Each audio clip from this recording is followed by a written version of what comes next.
ए बिरजू यहाँ बा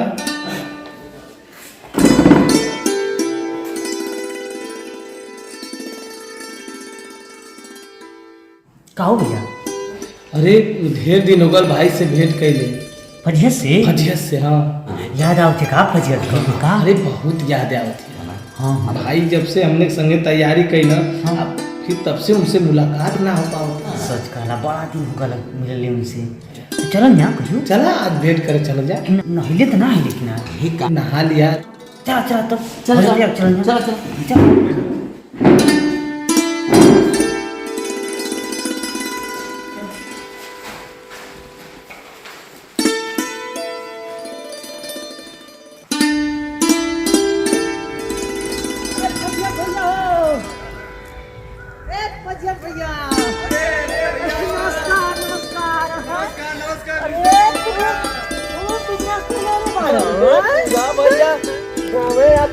भाई फजिया था तेरा तुहरे का ना ला बाजू निकल ना लगत रहा हां अच्छा थोड़ा अब है जाए यार सब छेरी हमारा है का हाय हाय मतलब बाबा अरे हमारा कोई पकड़ा सका अरे आवाज सका भाई एकदम हमने के एकदम हल्लुक हो गई नहीं जा। हां निकल ना लगत रहा और तैयारी कैसे चलत है? बात तैयारी तो थोड़ा ना कुछ निकलने लगत रहा। अरे देखा तो हम सब तैयारी छोड़ छाड़ के हाँ आप कोनो फायदा ना है। ये देखा अपन छेरी वाला बिजनेस खोले बाड़ी।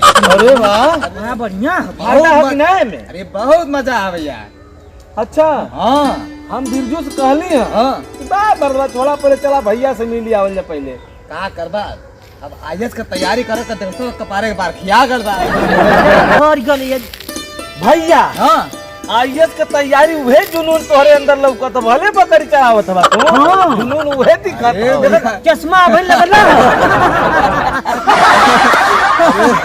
देखा ये कारोबार कितना बढ़ावे के बा। हाँ। अपने क्षेत्र के सबके लोगन के हां अब ये हुनर सबके सिखावे के अब अच्छा अब छेरी कार्यशाला कराई।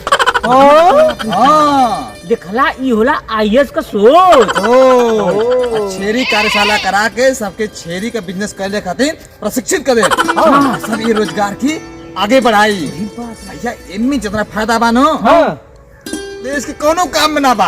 अरे वाह हम न हूँ कहे कि वो ये काम के अलावा दूध काम तोहार कैसे होता है? पोखरी तुहरे बा? अरे हमारा बा जब से वो तैयारी छोड़ के आयल बाड़ी ना हाँ। हाई हे बिजनेस में लगा बा छेरी के ना हाँ। अब तब से हमारा देखा इतनी उन्नति बा ना। अब देख हमारा सगरी हाई सब एरिया हमारा बा ना। ओहो यही बिजनेस पूरा आवा दिखाता है। हाई दिखाई हाई सब बकरी दिखाई सब ना ना एकदम भैया को बोका ना लौका। हाई हाँ? बड़की है ये हाँ बड़की है ना। हां कुहन कमाई है ये भैया पूरा सही हार देले मैं। तो ये हमारा रोजगार कैसन लगत है ना? अरे बहुत बढ़िया बहुत बढ़िया लगल भैया। ए भैया का? कहो हमनो खातिर कुछ रोजगार ऐसन बतईबा जोन जाके अपने घरे कल जा देखबा लगत नौकरी धंधा ना मिली ना। तो से एक बार कह दे ना हां कि आई चानी के बरबा कैसे ख्याल है?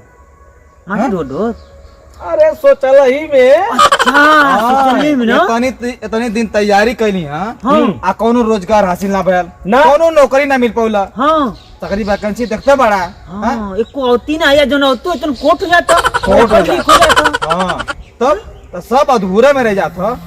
तो उसे सब बढ़िया भाव तुहार अगोरत अगर बढ़ोती आ जाई हाँ। कुछ ना कपड़ा भेजा इससे बढ़िया अपन रोजगार कला रोजगार का रोजगार ही कर ठीक बा। आ सबसे एकदम कम पूंजी में आई छेरी के बिजनेस करके इतना बढ़ा दे बानो हाँ। इतनी प्रॉफिट बाना इतनी प्रॉफिट की पूछा मत। ये भैया हाँ। हाई हाई पठिया हमके दे देता।